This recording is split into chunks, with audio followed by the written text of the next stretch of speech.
G'day, mate 40 here. So have you heard of Mahmoud Khalil? He is a Hamas supporter and pro-Hamas anti-Israel agitator at Columbia University. He's in the United States on a green card, and the Trump administration wants to deport him for engaging in activities that are bad for the security of the United States. And here's what jumps out at me. One is the eager embrace and valorization of this Hamas supporter by leading Democrats and by the news media. Right? They love this guy. The embrace of this Hamas supporter by civil rights advocates and human rights advocates and free speech advocates. They love this guy. Look, the reason that people had a problem with Black Lives Matter protests and the anti-Israel protests on college campuses was because of the illegal behavior that accompanied it. It was not the speech. You can say pro-Black Lives Matter things and pro-Palestine things, and that's not going to get much attention.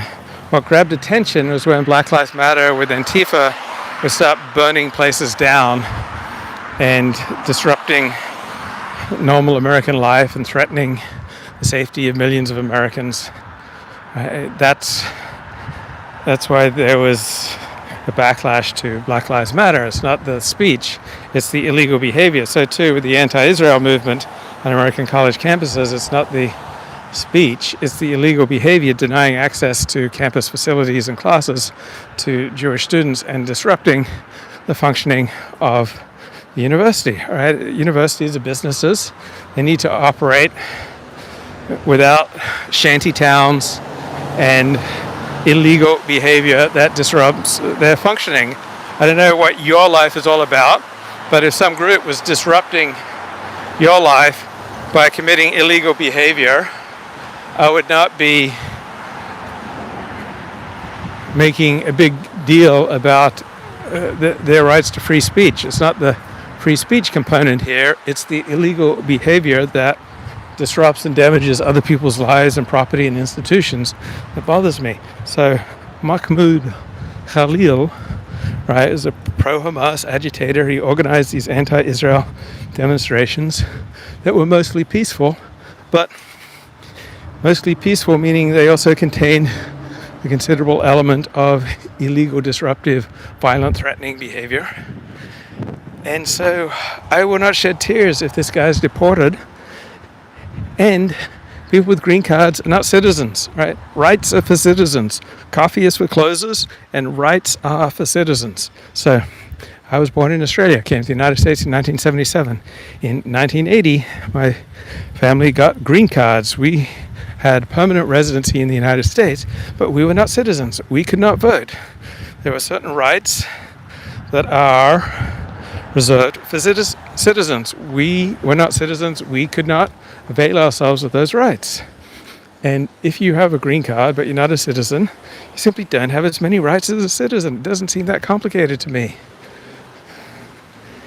And I enjoyed saying provocative things when I only had a green card, but it would never have occurred to me in a million years to agitate and to organize protests that were essentially against America, right? When you had these pro-Palestine, anti-Israel protests, they're also largely against the United States of America. So if you want to lead protests against the United States of America, why on earth would you think, oh, this is going to be no problem for my immigration status, my permanent residency in this country? Right? I am a convert to Orthodox Judaism. Right? If in my conversion process, when I was not a convert to Judaism, right, I started up all these public demonstrations against values, institutions, practices that were sacred in Orthodox Jewish life, right, I suspect that would have damaged my conversion to Orthodox Judaism, right? You want to reside in a country and take advantage of all the freedom and prosperity in that country. You don't go organizing protests against the country, right? You don't go to someone's home who hosts you for a meal and engage in behavior hostile to the host.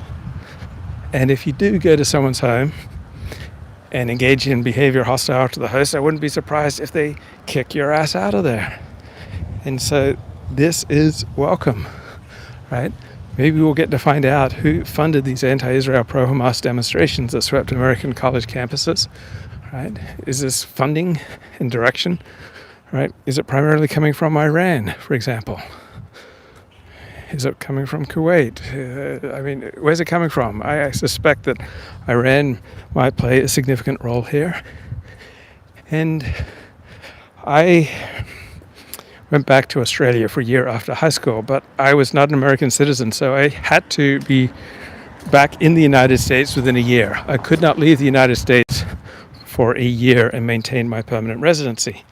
And so there are certain requirements. And I think this just comes naturally to the Jewish understanding that if someone welcomes you into their home and they say, okay, but don't go in that room and don't touch this and, please turn your phone off. Right, we understand that with privileges come responsibilities, and right, there are rules, and you don't publicly demonstrate and agitate against your host if you want to have an easy residency in the United States. And it's just hilarious to see this being spun as a free speech matter, right? It's not his free speech support of Hamas that is primarily at stake here. It is his agitation for demonstrations essentially against America and for Islamic terrorism, right? Whipping up other people to engage in illegal behavior that disrupts the smooth functioning of American life, right? Let's kick this guy out of here. Like, why would any host want this? Would Saudi Arabia welcome someone coming into Saudi Arabia and organizing all these anti-Saudi demonstrations? I suspect not. Right, the liberal West, with all its rights and freedoms, can so intoxicate people who are enemies of the West that they feel like that they can get away with anything, that they have absolute freedom to behave in a despicable fashion towards their host, and they are immune from consequences. Well, you're never immune from consequences. And we all depend essentially on the least tacit cooperation of the people around us.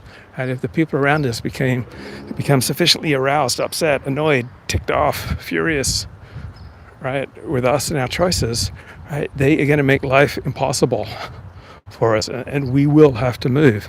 Right, this is an iron law of human nature. It has nothing to do with Donald Trump, Marco Rubio, the United States. This is an iron law of nature. If your behavior becomes sufficiently offensive to the people around you, they will drive you out. And Mahmoud Khalil is being driven out of the United States because his behavior is anti-American, anti-Israel, pro-Hamas behavior, like whipping up people to engage in illegal and disruptive behavior, right, was so sufficiently offensive that he's being kicked out. And it's hilarious to see this being pictured and presented and discussed as primarily some free speech case, when it's the illegal behavior that's at stake, and he's not a citizen. So residents, non-citizens, don't have the same rights as citizens, right? If I'm not married to your wife, right, I don't have the same access and rights and responsibilities that you do as her husband, right? With membership comes privilege, right? You're a member of a particular club, right? There are certain privileges that come with that, but there are also certain responsibilities. There's all sorts of behavior and rhetoric that you cannot engage in if you want to stay in good standing with your golf club or your tennis club or your Bible club or your poetry club. So I went back to Australia in 1989 for about 8 months. And when I came back through, I was dressed pretty sloppily, right? I was wearing sweats and thongs. When I was coming through, the immigration woman said, "You can lose this permanent residency." She scared the Jesus out of me. And I mean, she let me back in the country, but I then set about the process of becoming an American citizen so I wouldn't have to experience that level of fear. And when I simply had permanent residency, a green card, I would enjoy at times saying provocative things. In fact, I even said to people when I really wanted to try to stir things up. Oh, I'm an atheistic communist. But I never would in a million years joined any communist organizations, communist demonstrations, communist groups, anti-American demonstrations, anything like that, nothing that would disrupt the United States. I recognize I did not have the same rights as a citizen, and why on earth would I want to engage in behavior that would be disruptive or threatening, discombobulating, infuriating to my host? Right? There was a different feeling for me about the United States of America when I transitioned from simply being a permanent resident with a green card to becoming a full-fledged American citizen. So with citizenship, with club membership, with graduated conversion status, right, there are privileges and responsibilities that go with it. And in this modern rights-mad atmosphere, right, the focus is way too much on rights and not enough on responsibilities.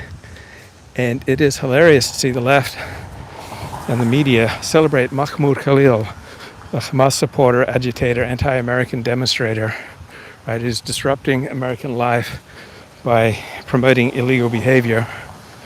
And the media and the Democrats and the left and civil rights and free speech crowd are just flocking to Mahmoud Khalil as some kind of martyr. And it's also fascinating to see that a majority of Democrats now favor the Palestinians, right, over Israelis.